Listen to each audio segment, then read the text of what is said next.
So thank us all for coming. And the speaker speaks only because you choose to listen. And listening is an art. Because listening without movement of mind or impressions, we can hear more clearly. And we can instantly see the truth or the falseness in what is being said. Our whole journey in meditation is coming to stillness, and that's coming into the subtle body within our being. That might sound a little bit strange, but it's just looking. And looking is also an art in itself. If we can look without interpretation, without movement of mind in any way, without judgment, without evaluation, just seeing it exactly as it is. And this is not easy, because we are living in a world in our minds, and we have acquired a lot of conditioning in this world in our minds. And when we look from a greater stillness, the possibility is there of seeing that we're not using very much of our brains. The brain is an instrument of the body. It projects our world. And what the speaker is trying to ascertain or bring forward is the inner dimension of our being. Can we be in these two places simultaneously? There is an external world which we know through our bodies. Our body is this external world. It's physical, it's got form, it's got limitation. But in stillness we find there is also a subtle body within. And this subtle body doesn't have form, which we are beginning to realize in our moments of stillness, in our meditations. Because that's what meditation is all about. It's coming into the subtle body, which is formless. Being formless, quite obviously, it doesn't have the same limitations as the physical. And the brain, the wonderful instrument that it is, it's the first structure in the creation of this body, of this form. Coming out into existence, we come out through the projecting brain. The physical body is an extension of this projecting brain. It is connected to all the nerves in our system, controlled by the brain. So our brain controls everything in the body. Everything functions through the brain. Then the question arises, from where does the brain get its direction? So we're looking at two hemispheres here. We're looking at the outer and the inner. And can we be in both simultaneously? The inner hemisphere is formless. It's formless life, which we know in our direct experience. And the outer hemisphere is form, which we also know in our direct experience. For I am life in this body. I am physical life in form in this body, while simultaneously I am formless life in this body. And by this body I mean the body listening to these words. By I mean the I listening to these words as the I speaking them. There is just one I in the entire projection, I being it. And we looked at the question, who am I? What is this I? From where does it arise? In the thinking world, we're looking at a very small fraction of the functioning in the brain. Scientifically, it's been shown it's quite minute. 8 to 10% of the brain capacity contains all the conditioning of our projection, of who we think we are, of how we correlate, how we relate to other people. It's all happening within a small percentage, just a fraction of the brain capacity. And we're just looking at this. We could call it a retardation, which from a greater vision it is. We form all our theories here, do all our research in here, expanding rapidly in technology, other fields of assertion, while inwardly not really getting very far, only consolidating more the ignoring factor in us of that deeper intelligence across the expansiveness of the brain. And we're still only talking about the brain, which is a limitation. And within that limitation, we are working from a fraction. We're down to 10% or less in our functionality, in our day-to-day processing, in our thinking, in our evaluations, our belief structures, in trying to work it out. And we can philosophize about this for centuries, and we can look out linearly over time. And just looking at it in stillness, we see the grossness of its limitation, self-imposed limitation. And this is myself, persona or person who I think I am, in everybody. There is something vaster than myself. We are aware of this in stillness. That's why we're coming here and listening attentively to our own inner being. It's not what's been spoken that's important. It's hearing the truth in what's been spoken. Hearing the truth behind the words in your direct experience. That is the only importance. The speaker is not important. The speaker is just speaking. The speaker comes and goes. But I, the I in your body, am. This I that you are. Your life in the first instance. And it's your truth. It's your realization. It's you calling it up. By you, I mean I in that body. It's not easy to get this, because we're looking through the mind. We're looking through the fraction of the brain that's got all this activity, all this movement, all this emotion going on. When we're looking from in there, we're analyzing it even subconsciously. We're putting a picture on it, creating an image of it, and then putting it into a pigeonhole. So we have something to refer to, something to go back to. And we miss it again. It's in the immediacy of now, in the immediacy beyond that, we're outside the fragment. And that's what we're working at here as a group. Coming to that stillness, to be in the two hemispheres simultaneously. The mind will create a God to believe in, according to its conditioning and understanding. If you're born in certain parts of the world, it'll be a certain type of God, with a name or certain attributes. If you're born in this part of the world, it'll be more than likely a Christian God, with certain name and attributes. If you're born in the Middle East, it'll be more than likely a Muslim God with certain names and attributes. This is all coming from the fragment of the brain that we're working on. This is the unenlivened consciousness. And we're talking about human consciousness here. And we look across parallels and we see the differences in others. We might even criticize the differences in others. Their lack of understanding, their lack of journeying. As Christians, if you put yourself as Christians, almost 2,000 years, 1,700 years now of Christianity, through the dark ages, burning intelligent women by the stake because we couldn't condone their intelligence. We've gone through Spanish Inquisitions.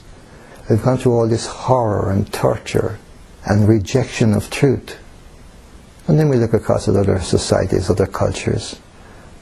After we, evolving from that into a place we think now is civilized, is modern, whereas it's not civilized at all. We look across at other cultures, we see the Muslim fundamentalists, we see their retardation, doing the exact same thing, in their way, in their conditioning.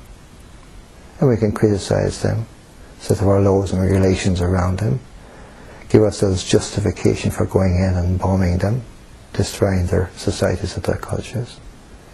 Just because we're looking back at ourselves, destroying our own shadow. There's no difference in any of this inside in that fraction of the brain that is functioning.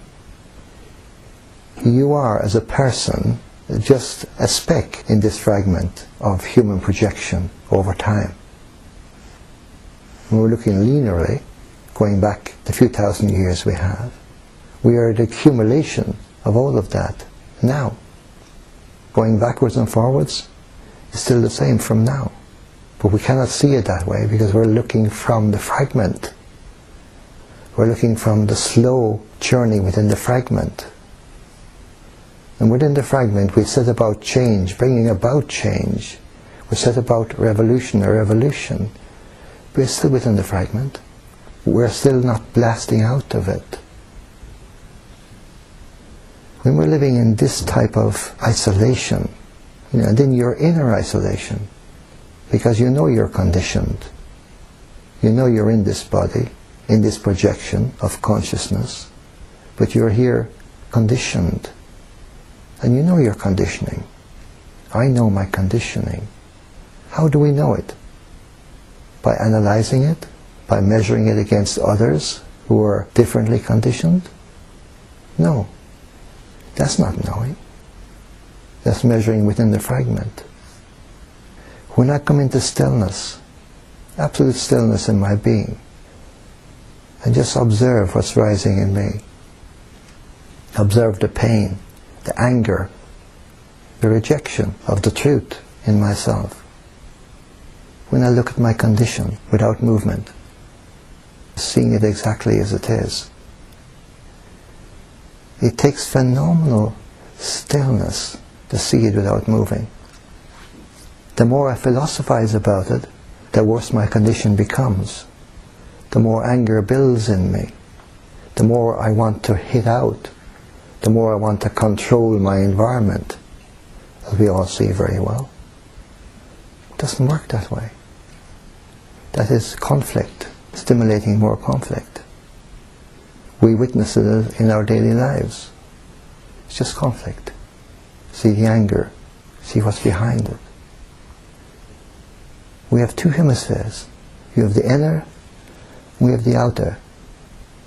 When we're living in the outer, we're fragmented, even in the outer. If we're 100% in the outer, without fragmentation, there is a certain purity there, certain clarity.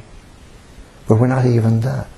We're not looking, or having the vision of 380 degrees, only a very narrow vision where we're going, where our intention lies. And the speaker is only mentioning this in relation to looking, just looking from stillness.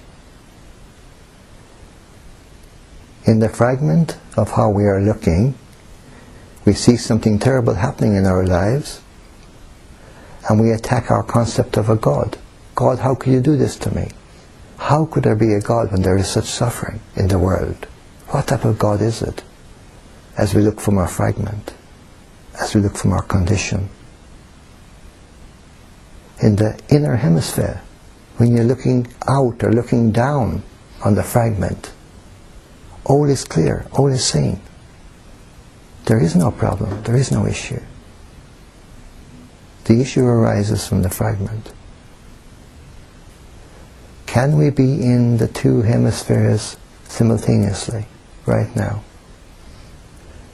That is the whole journey of our meditation, is awakening, expanding the consciousness within the body, listening to these words, to being in the two hemispheres at once.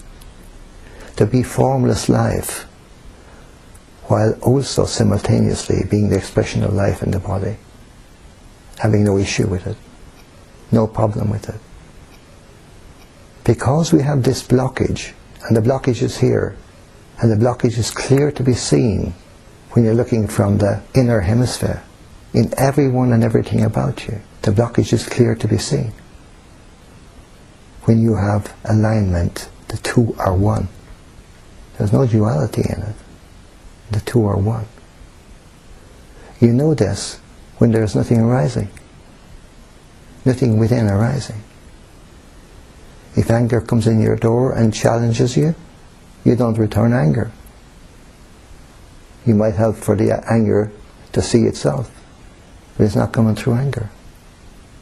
Any response coming through you is love. Can we see the difference in this? It's very, very hard to catch it, because the mind can catch it. The mind is our condition. The mind is our program. And the mind is our limitation.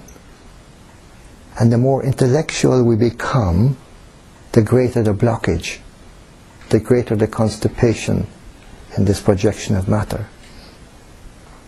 Intellectuality is not the way. The way is innocence, the stillness of innocence. The mind will ask, why does the flower bloom? Why does the flower give out this beautiful aroma? Pure intelligence will say, it blooms because it blooms. There's nothing else. But I can't see that. I have to dissect it. My little self, working from my fragment. Unless we align to the two hemispheres at once, we are living outside ourselves, and we are creating disturbance everywhere we go in our lives. Firstly, by living in disturbance in our own being. In the purity of me, in that body, listening to these words, before any person arises, in the purity of me, there is no disturbance. I simply am that I am. We can catch this in stillness, the stillness of being. When the realization occurs in your inner being, when that fire ignites and burns off the dross, there will be trouble, consternation of all the things you're clinging to, all the beliefs and the supports that we have for this persona, this personal self, all the philosophies, all the clubs and societies it belongs to, the support its ignoring factor, its own ignorance, all start falling away. They're no longer needed. All the beliefs in the false gods, in the images, the impression world, it will start falling away. Naturally. Not because you have analyzed it and said, oh, that is false, I better move over here where I think it's not false.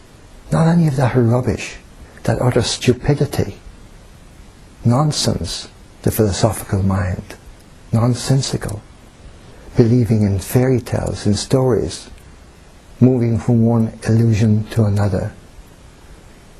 And the isolation, this isolation within the illusion, the fear, the fragmented self, isolated within its own illusion, pushing out to others, believe with me, let's move this way, let's form another club, another society, we'll have security. There is no security in the fragment, there is no security in illusion. So where is the fear arising? What am I afraid of? I'm fragmented. I'm living in a fragment, a small portion of my brain where this mind functions. It's limited, grossly limited. I'm aware of its limitation, but I cannot face it. So I create my false worlds of impressions within it and around it. And I attach myself to the objects externally that I see and call it love.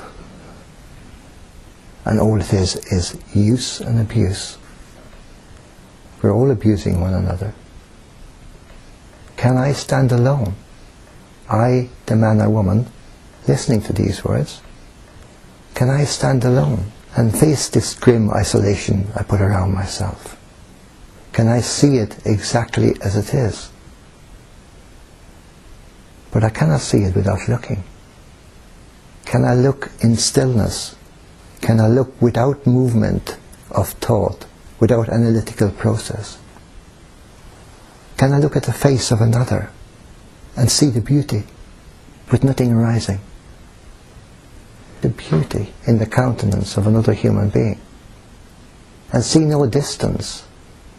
The beauty is love. It's not me, myself, seeing your beauty in yourself, which is the madness of the world.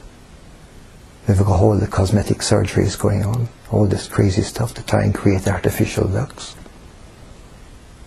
The great sadness, the great deprivation in all of it. It is so obvious, so painfully obvious, when you're looking from stillness. My God, how could you allow this to happen to me? I cry out from my pain, my misery, in my little fragment. In the other hemisphere, I am looking at my pitiful little self, saying, it's all right now. There is no issue. There is no disturbance. Everything is as it is. We spoke about the manure in the man's front yard and the neighbours complaining. And 6 months later the neighbours coming to enjoy the aroma of his flowers. The manure just transformed into the aroma of flowers. You can't take nothing out. Everything is as it is. In the fragment I can't see that. I have to go off doing my philosophizing about it and finding a different platform, a different stool. Now listen to me, I'm an all-important person. All this rubbish we go on with. And we have the Dalai Lamas of this world, God bless them, and all the others, doing what they can, the popes doing what they can, all doing what they can. The way is the truth in your own being. You are the way, the light and the truth. The I in your body, but nothing before that. And that's what we're looking at here tonight. In this stillness, being in two hemispheres at once, I am all, I am nothing, and all is all right as it is. In this space or spacelessness, through this body, I do whatever needs to be done. I'm not attached to doing, but I do whatever needs to be done. I love or make love where love is needed. I'm ready to die right now. There is no issue. There is no attachment to anyone or anything, not even to this body. And in this space, or spacelessness, there are no problems, for there's nothing arising. And we're moving into the speed of consciousness here to catch this. And it only takes a glimpse, just one glimpse, when you're looking directly, and it's seen. And once it's seen, truly seen in your inner light, it burns the dross of self, and you have changed completely. It's a complete transformation of being. That is all what we're about. Nothing else, nothing beyond that. It's your truth. It's your space. It's your life in that body listening to these words. For your life in the first instance. Not through your mother, your father, your lover, your children, or anyone else. You alone in the body. You are life in the first instance. Immediate life. Everything external to you that you see through your projecting brain is merely a life form reflecting back to you the life that you are in your being. No life form in your being, no external life, no external reflection. Now we're speeding up to catch this here. And we're letting go of the contamination of mind, of conditioning, of all the journey that brought us here. Because we're all coming through our conditions, as we are. Seeing it in stillness, in letting it go. And this is transcendental realization. This is the opening of the vastness of your true nature, deep within you. So where are the petty problems here? My little disturbances of my petty little self.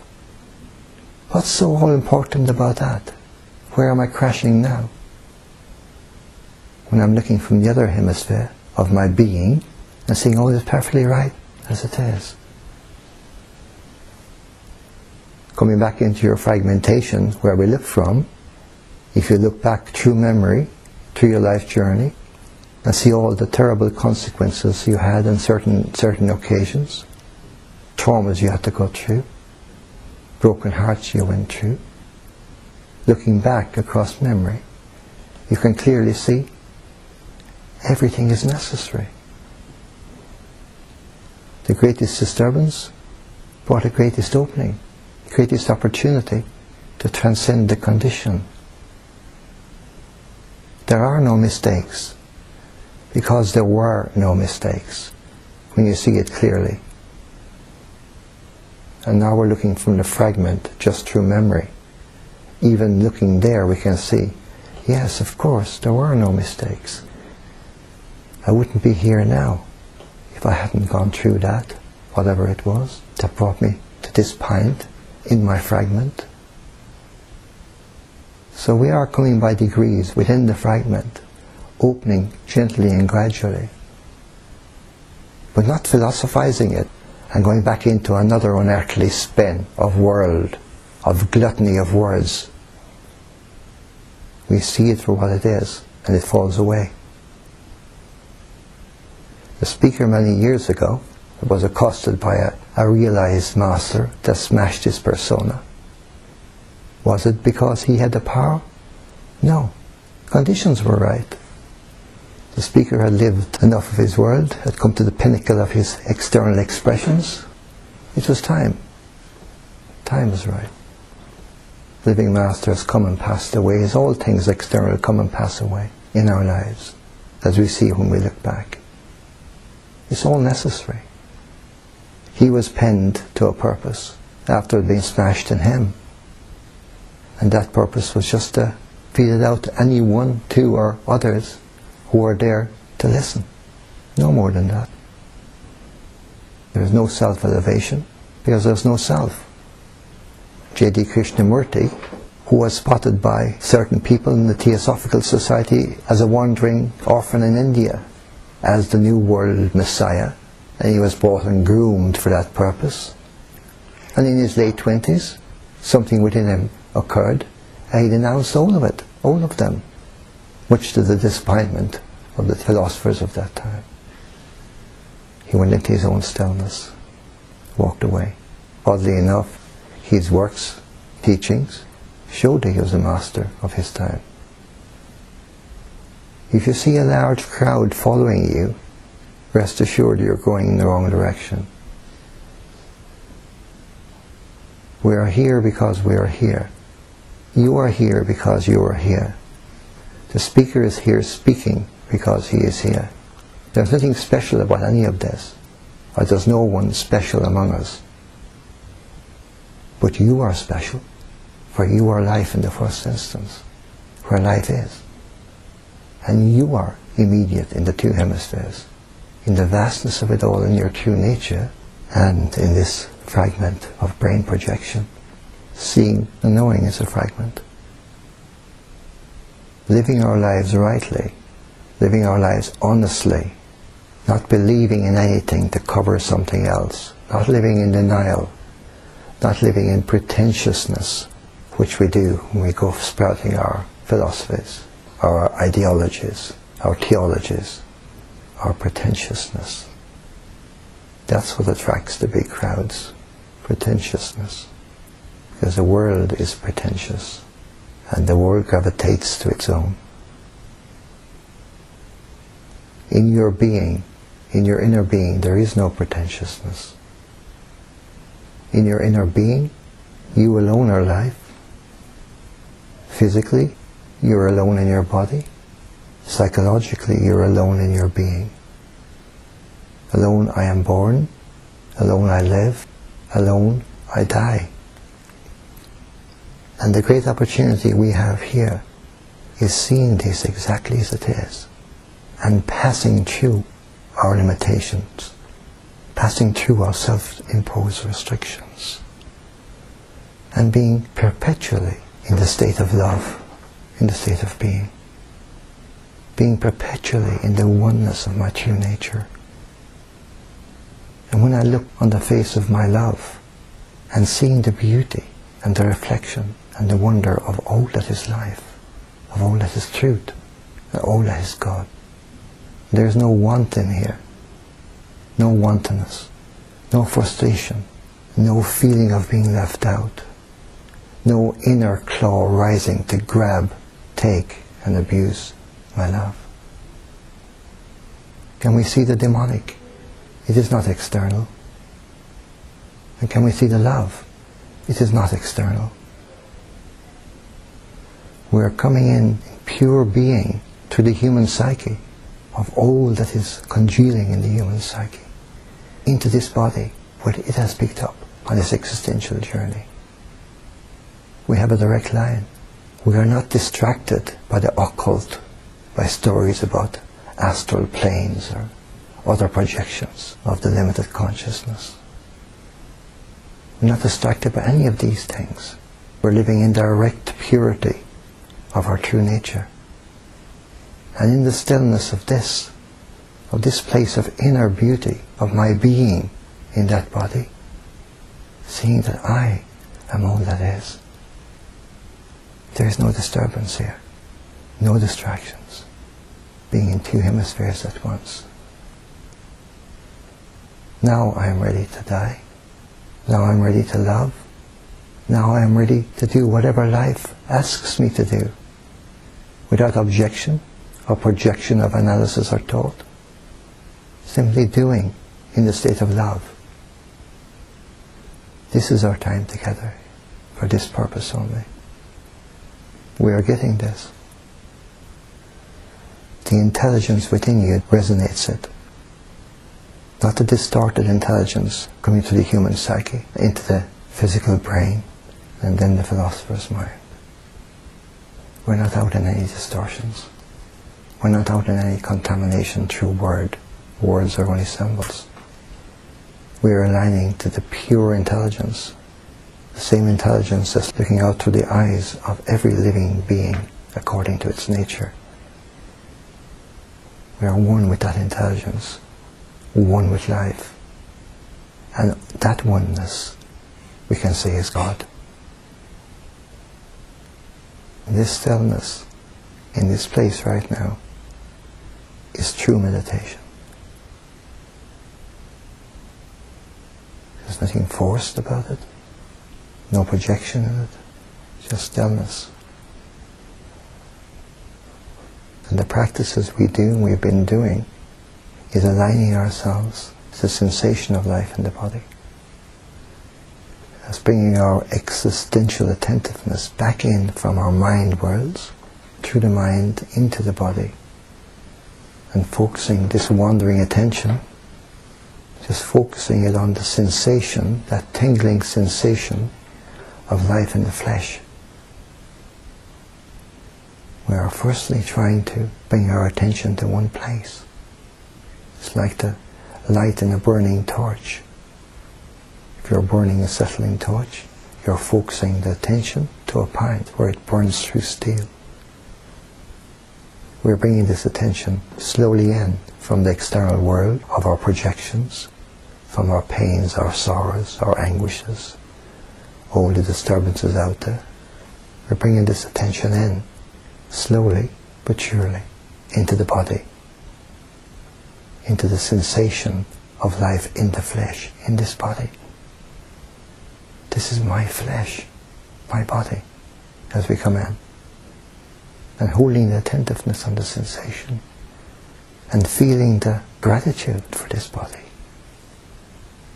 It's only here by the grace of life, by the grace of God, of love, this body, where I am. The sensation within the body, it is life. And as I close the eyes and gently come inwards, through this sensation in the entire body, just going into the inner space within me, just aligning into the subtle body, coming in through the form.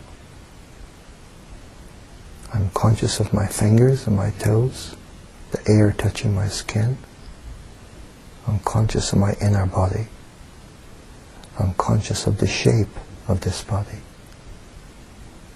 And coming in deeper still, I'm conscious of my inner body, the subtle within me. It has no shape. It has no form. It has no boundaries. Dark inner space, where there is nothing arising. Inner hemisphere of my being, in this stillness, being in the physical and the subtle at once. no distractions, aligning to the deep spirit within me, cutting straight through the psychic pool of all humanity, deep inner space, where it is all right now. It is always all right now.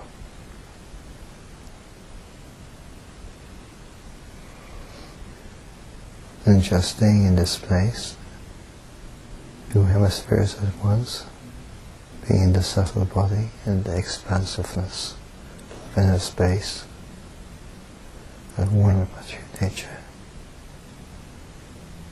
and rising into the physical, where I am life in the first instance in the body, bringing this stillness out into my external world, and knowing that everything is all right now.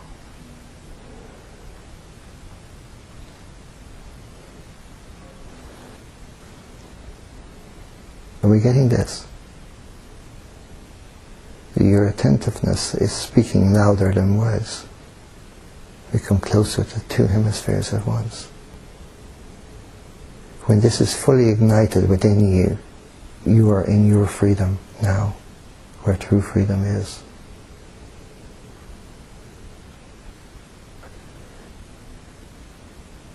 Anyone need to discuss anything?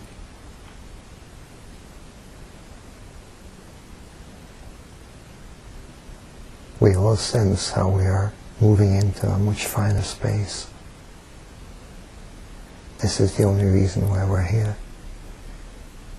Moving more and more into this inner stillness, moving into the vastness. A very, very narrow passage through.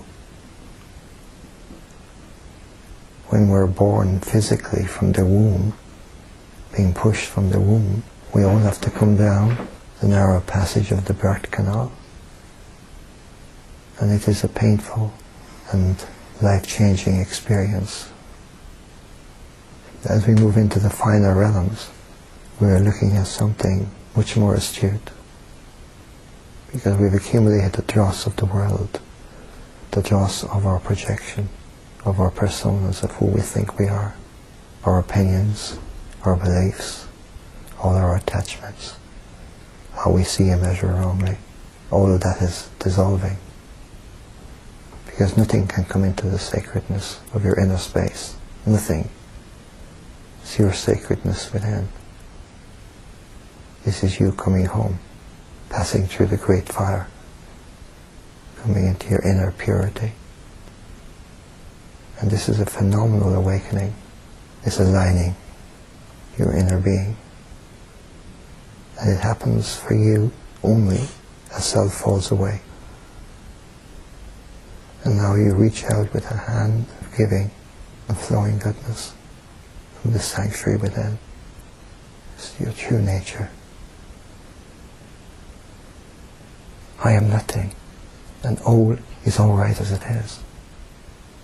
There is no disturbance here, no distractions, being in two hemispheres at once, and one with your nature. In this place right now is true meditation.